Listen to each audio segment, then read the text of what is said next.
গো, এই তো কিছুক্ষণ আগে মাঠে গেলে, এর মধ্যে তোমার কাজ হয়ে গেছে? আজকে না তোমার বেগুন গাছ লাগানোর কথা ছিল? অতিরিক্ত গরমে কাজ করতে পারলাম না।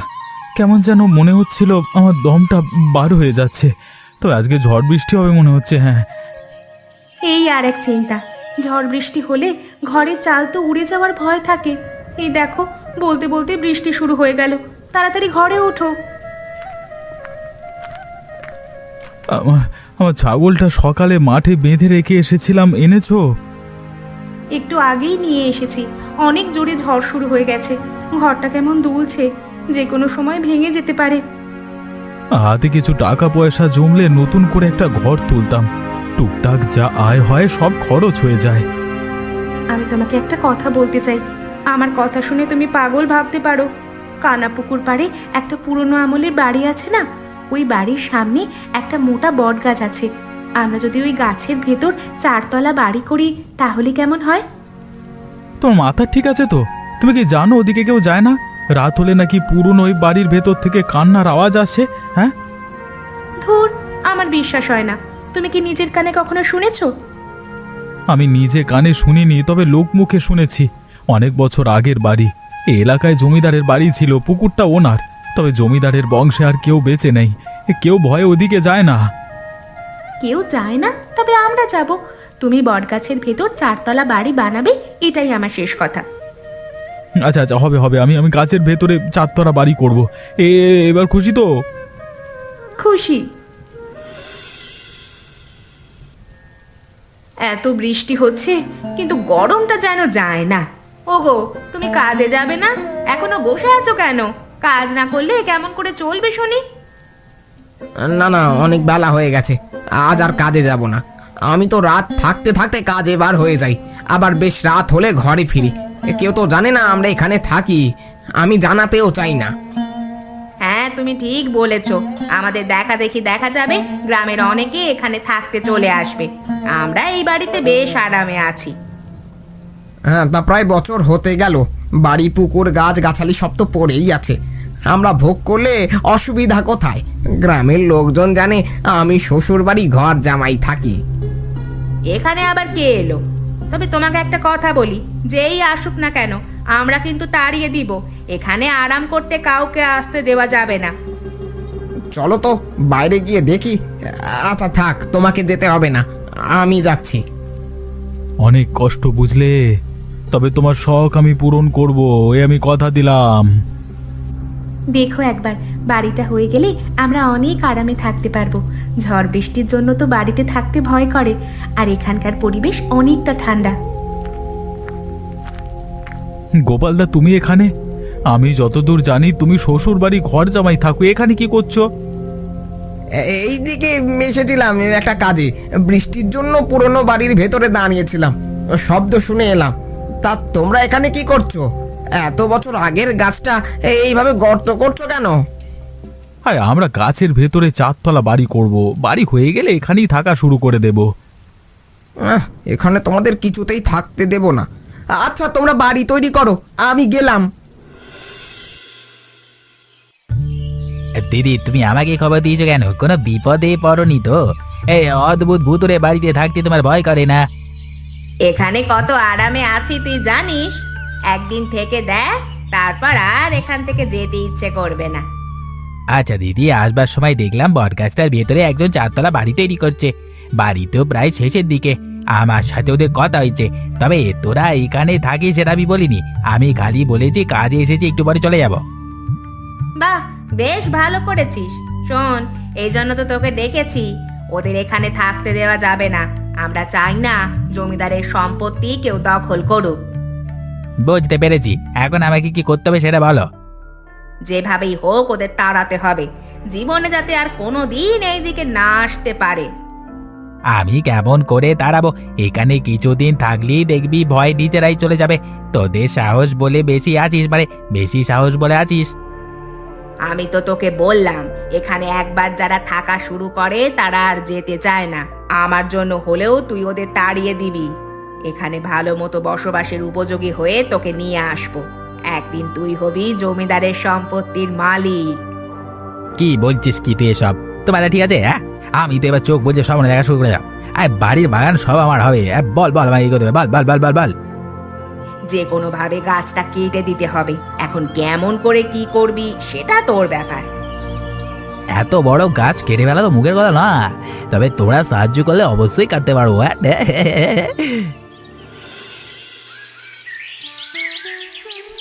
কি গো, তোমাকে খুব খুশি খুশি লাগছে যে। যাক, তোমাকে খুশি করতে পেরেছি এটাই অনেক। হ্যাঁ, এই নাও, তোমার জন্য জিলিপি এনেছি, একেবারে গরম গরম জিলিপি। আরে ললিতা পিসির মিষ্টির দোকান থেকে নিয়ে এসেছি। হ্যাঁ, খুব ভালো করেছো। গাছের ওপর ঘর বানানো উপলক্ষে গ্রামের লোকজনদের একদিন ভোজ করে খাওয়ানো উচিত। আরে ভোজ করে খাওয়াতে পারলে তো ভালোই হতো, কিন্তু আমার কাছে যে বেশি টাকা নেই, সবাইকে খাওয়াতে অনেক টাকা লাগবে। টাকা তুমি যেভাবেই হোক জোগাড় করো। আমরা এত সুন্দর বাড়ি করেছি, লোকজন দেখবে না? সবাইকে দেখাতে না পারলে যে আমার ভালো লাগবে না। লোকজনের দেখানোর কি আছে, আমরা নিজেদের মতো থাকি না, দেখবে আমাদের দেখা দেখি এখানে আরো মানুষ থাকা শুরু করে দেবে। আমরা নিরিবিলি ভালোই তো আছি। সে বাপু আমি এত কিছু বুঝি না, তুমি সবাইকে ভোজ করে খাওয়াবে এটাই আমার শেষ কথা। আচ্ছা দেখি কি করা যায়, তবে টাকা পয়সা জোগাড় না করতে পারলে ভোজ করা হবে না। ও বাবা গো, দেখো দেখো কত বড় সাপ! সাপটা দেখতে কি ভয়ঙ্কর! দরজা দিয়ে ঘরের মধ্যে বসে থাকতে হবে। দেখলে তো, এই ভয়টা আমি পাচ্ছিলাম। সাপের জন্য তো এখন ঘর থেকে বাইরে যেতে পারবো না। এত ভয় পেও না তো, সাপ ঠিক চলে যাবে। এদিকে মানুষের চলাচল শুরু হলে আর ভয় থাকবে না। ভয় না থাকলে তো ভালো। দাও, একখানা জিলিপি খাই, দাও।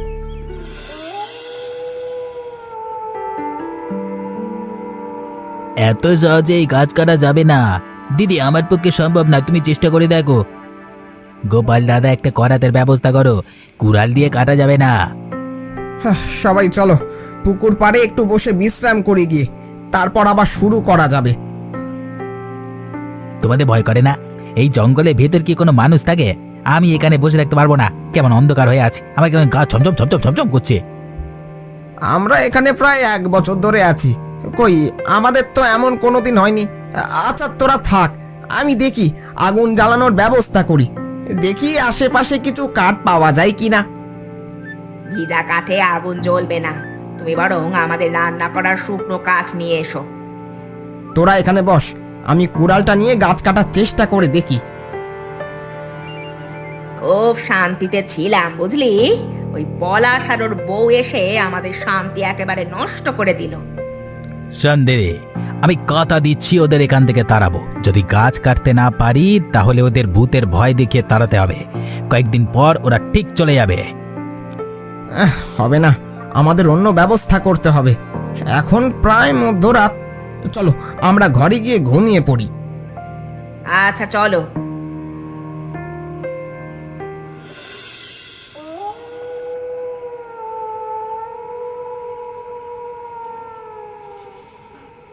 কেউ গাছটা কাটবার চেষ্টা করেছে, কিন্তু কেন? আমরা এখানে আছি বলে? 100 বছরের এই পুরনো গাছ আগে তো কেউ কাটবার চেষ্টা করেনি। টিয়া, নিচে নেমে এসো তো। কি হয়েছে? আমাকে আবার নিচে নামতে বলছো কেন? তুমি কি সাপ দেখেছো? সাপ থাকলে নিচে নামতে পারবো না। আরে বাবা, সাপ নয়, তুমি আসো তারপর বলছি। কি কাণ্ড! কে এত বড় সর্বনাশ করতে চাইছে? বুঝেছি, গ্রামেরই কেউ হবে। আমাদের সুখ সহ্য করতে পারছে না, তাই গাছটা কেটে দিতে চায়। ভোজ করে খাওয়াতে চেয়েছিলাম, কিন্তু কোনো দরকার নেই। যারা আমাদের ক্ষতি করতে চায় তাদের কেন ভোজ করে খাওয়াবো? আমার কেন জানি মনে হচ্ছে এই পুরনো বাড়ির ভেতরে কেউ থাকে। একবার ভেতরে গিয়ে দেখলে হয় না? চলো আমার সাথে। দেখো, ওই পুকুর পাড়টা কেমন ধোঁয়া ধোঁয়া হয়ে আছে। কেউ মনে হয় আগুন ধরিয়েছে। আগে পুকুর পাড়ে যেতে হবে।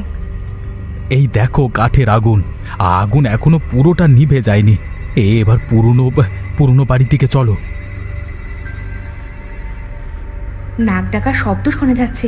ওই দেখো, এই ঘরে গোপালদা ঘুমাচ্ছে। এখানে তো সব আছে, মনে হয় অনেক আগে থেকে থাকে। তাহলে গোপাল দাদারা শ্বশুর বাড়ি থাকে না, সবাইকে মিথ্যে বলে এসেছে এতদিন। মনে আছে প্রথম যেদিন আমরা ঘর বানানো শুরু করেছিলাম, সেদিন গোপালদার সাথে দেখা হয়েছিল, বলছিল একটা কাজে এদিকে আসছে। আমার সব মনে আছে।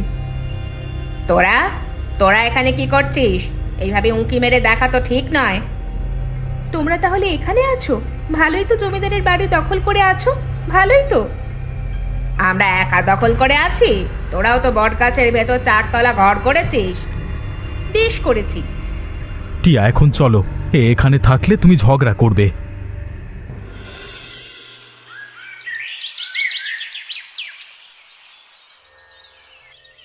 কি রে, তোর মন খারাপ?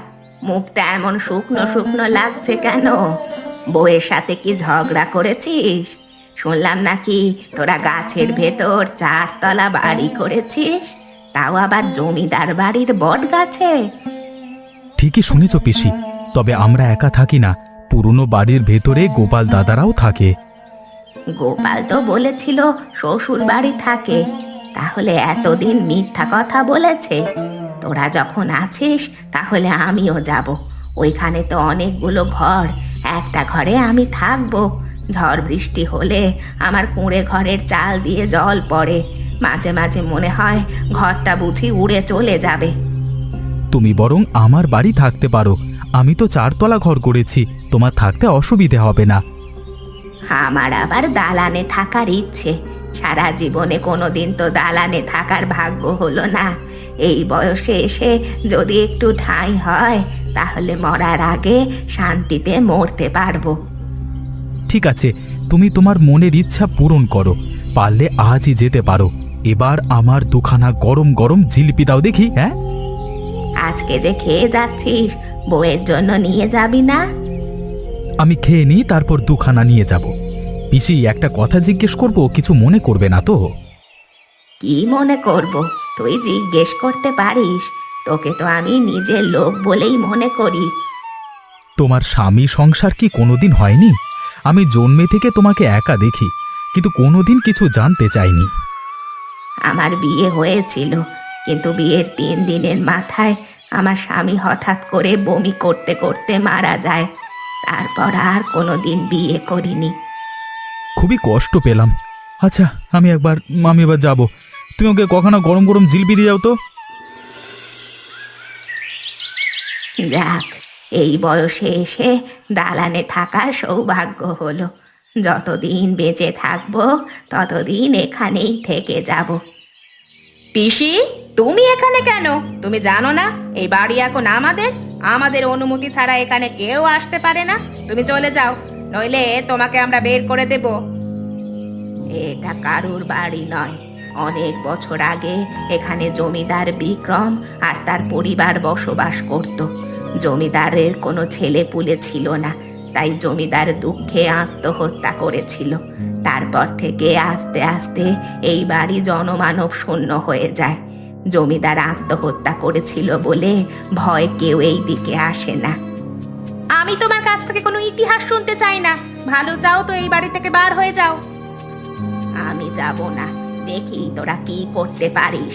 এই বাড়িতে থাকার অধিকার গ্রামের সবার আছে। এই ভূপেন, এইদিকে আয়। দেখ, ললিতা পিসি জমিদার বাড়ি দখল করেছে। কিছুতেই ললিতা পিসিকে থাকতে দেওয়া যাবে না। কি হয়েছে, এত চিৎকার করছো কেন? তোমার জন্য সকালে ঠিক মতো ঘুমাতে পারলাম না। আপনি এখানে কেন? বেরিয়ে যান বলছি। এখন যদি চলে না যান আপনার অবস্থা খারাপ করে দেব। দিদিদের গ্রামেই তো আপনার বাড়ি। আপনার একটা মিষ্টির দোকান আছে না, আপনি চলে না গেলে মিষ্টির দোকানটা ভেঙে মাটির সাথে মিশিয়ে দেব। বাবা, বাবা, তুমি এত বড় ক্ষতি আমার করো না। আমার দোকান ভেঙে দিলে আমি যে না খেয়ে মরে যাব। আমি এখনই চলে যাচ্ছি। এখানে কি হয়েছে? তোমাদের চিৎকার চেঁচামেচি শুনে চলে এলাম। আমি এখানে থাকতে এসেছিলাম, এরা আমাকে তাড়িয়ে দিচ্ছে। পিসি, তুমি আমার সাথে চলো, তারপর দেখবো তোমাকে থাকতে দেয় কি না দেয়। দিদি, আমি তোকে কথা দিচ্ছি, আজকে রাতে 4 তলা বাড়ি আমি ধ্বংস করে দেব। আগে গাছের ডাল কাটবো, তারপর গোড়া কাটবো। আজকে রাতের মধ্যেই বট গাছের কোনো চিহ্ন রাখা যাবে না। জমিদারের সম্পত্তি কাউকে ভোগ করতে দেব না। দাদা, মনে হচ্ছে বৃষ্টি হবে। সাবধানে, পা পিছলে আবার পড়ে যাও না। এই দেখো, বৃষ্টি শুরু হয়ে গেল। যা, বৃষ্টি আজকে আমাদের থামাতে পারবে না। সাপ? হ্যাঁ, কোথায় চাপ? আরে বাবারে, মরে গেলাম রে, আমার হাতটা ভেঙে গেছে। উফ রে ভূপেন রে, আমাকে বাঁচা। বুঝতে পেরেছি, আমাদের দ্বারা এই গাছ কাটা সম্ভব হবে না।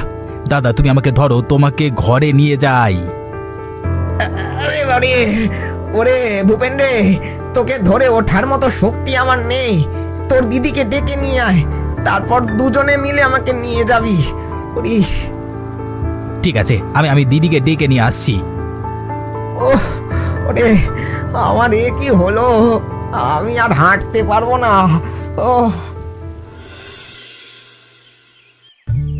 আমার আর দালান বাড়িতে থাকা হলো না, কপালটাই খারাপ। তবে তোদের এই বাড়িটা বেশ সুন্দর, খুব আরাম, গরম কম লাগে। এই জন্যই তো এখানে বাড়ি করেছি, ঝড় বৃষ্টি হলেও ভাঙার ভয় নেই, আবার গরমেও কষ্ট কম। সে তুই ঠিক বলেছিস, তবে প্রত্যেক মানুষের তো একটা করে শখ থাকে। আমার যেমন দালানে থাকার খুব ইচ্ছা হয়। পিসি, আমি তোমার ইচ্ছা যে করেই হোক পূরণ করবই, তুমি আমার উপর ভরসা রাখো। তোর বেশ সাহস।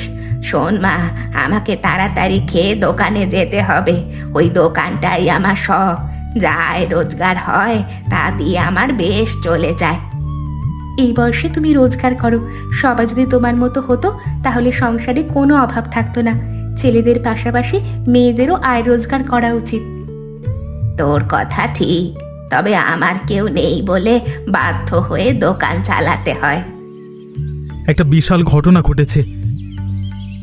কালকে রাতে গোপাল বটগাছের ডাল কাটতে গিয়ে পড়ে মাজা ভেঙে গেছে। বেশ হয়েছে, তুমি জানলে কেমন করে?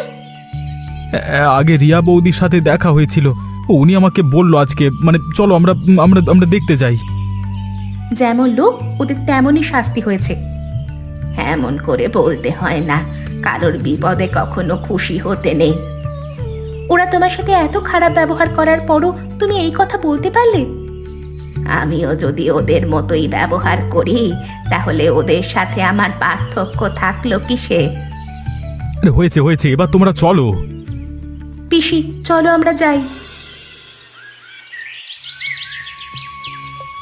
তোমরা এসেছো, দেখো কি বিপদে আমরা পড়ে গেছি। আমি একটা গাছরা ওষুধ দিব, সেই ওষুধ খেলে কয়েকদিনের মধ্যে গোপালের মাজা ব্যথা কমে যাবে। তোমার সাথে এত খারাপ ব্যবহার করার পরও তুমি ওষুধ দিবে? পিসি, তুমি অনেক ভালো মানুষ, তুমি আমাদের মাফ করে দাও। এসব কথা এখন থাক, আগে গোপালকে সুস্থ করতে হবে। একটা কথা, ললিতা পিসি, তুমি আজকে থেকে এই জমিদার বাড়িতে থাকবে। এই বাড়িতে থাকার অধিকার সবার আছে। ঠিক আছে, আমি আজকে থেকেই থাকবো।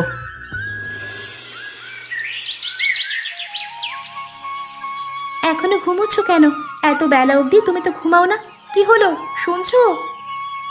একদিন কাজ না করলে কিছু হয় না, এখান থেকে যাও তো, আমাকে বিরক্ত করো না। একটা কথা বলার ছিল, তুমি রাগ করবে বলে বলতে পারছি না। আমার না এখানে আর ভালো লাগছে না। গাছের ভেতর চারতলা বাড়িতে থাকার স্বাদ আমার মিটে গেছে। কেন ভালো লাগছে না?